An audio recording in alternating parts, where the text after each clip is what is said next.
తల్లాడ మండలం కొడవలమెట్ట రెడ్డిగూడెం గ్రామ సర్పంచ్ అంటే సర్పంచ్ అభ్యర్థి అయిన మోదుగు తిరుమలరావు దగ్గర ఉన్నాము. ఈయన కాంగ్రెస్ తరఫున నామినేషన్ వేసి ఉన్నారు. సో వీరు ఈ గ్రామానికి చేసే అభివృద్ధి ఏంటి అని చెప్పేసి వీరి మాటలో తెలుసుకుందాం అని చెప్పేసి లైవ్ ప్రోగ్రామ్కి వచ్చాను. నమస్తే అండి. నమస్తే అండి. కావేటి రాధాకృష్ణమూర్తి. మీరు ప్రెసిడెంట్ అభ్యర్థిగా నిలబడ్డారని చెప్పేసి తెలిసింది.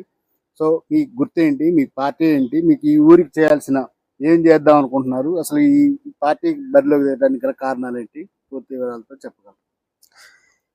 నేను కాంగ్రెస్ పార్టీ తరఫున సర్పంచ్గా అభ్యర్థిగా బరిలో దిగానండి. నాది ఎన్నికల గుర్తు వచ్చేసి ఉంగరం గుర్తు. ముఖ్యంగా ఈరోజు నన్ను గెలిపించినట్లయితే మా ఊరి యొక్క డెవలప్మెంట్ సరిగా లేదు. గత పాలనలో ఎటువంటి రైతులను కానీ, ఎటువంటి కళాకారులను కానీ, ఎటువంటి బీసీ వ్యక్తులను కానీ ఎవరిని కూడా ప్రభుత్వం అనేది ఆదుకోలేదు. మరీ ముఖ్యంగా మా ఊర్లోని రైతులకి చాలా ఇబ్బంది ఉందండి. డొంక రోడ్డు అనేది వర్షం వస్తే పోయే పరిస్థితి లేదు. ఇక్కడ ముందు కట్ట ఎత్తుకుంటే 2 కిలోమీటర్ల దూరంలో ఒక రైతు ఎత్తుకొని పోవాల్సి వచ్చిన దురస్థితి మా ఊర్లో కనపరుస్తుంది.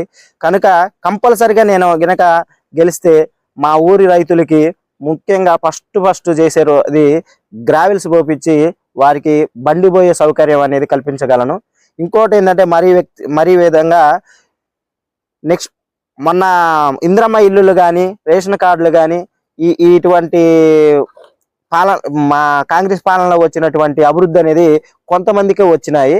కనుక మా ఎమ్మెల్యే గారి సహకారంతో మరికొన్ని, టిఆర్ఎస్ అని లేదు, కాంగ్రెస్ అనేది లేదండి, ప్రతి ఒక్క పేద రైతులకి ఎస్సీ ఎస్టీ బీసీ ఓసీ అందరికి కూడా ఇంద్రమ్మ ఇల్లు ఇవ్వడానికి సహకరిస్తాను. ప్లస్ ప్రతి ఒక్క వ్యక్తులకు కూడా ఏదో ఒక సౌకర్యం అనేది లోన్ పరంగా అనేది ప్రభుత్వంతో మాట్లాడి ప్రతి ఒక్కరికి బ్యాంకు నందు రుణాలు అనేది సౌకర్యంగా చేయగలననేది నా ధీమా వ్యక్తపరుస్తున్నాను. థ్యాంక్ యూ అండి. మీరు చెప్పినవన్నీ పర్ఫెక్ట్గా చేస్తారనే నమ్మకంతో మేము ఉన్నాం. నెక్స్ట్ మీరు ప్రెసిడెంట్ అయితే ఈ కార్యక్రమాలు మీరు చేయకపోతే మళ్ళీ మా లైవ్ ద్వారా మిమ్మల్ని వచ్చి ఈ పలానా రోజు మీరు హామీలు ఇచ్చారు, ఈ హామీలు ఎందుకు తీర్చలేదని చెప్పేసి మేము పర్ఫెక్ట్గా అడుగుతాం. ఈ రోజు కడవలమెట్ట గ్రామ ప్రజలకి తెలియజేస్తున్నాము. ఈయన గారు ఇచ్చిన హామీలన్నీ నెరవేరుస్తారని ఆశిస్తూ మీ కావేటి రాధాకృష్ణమూర్తి.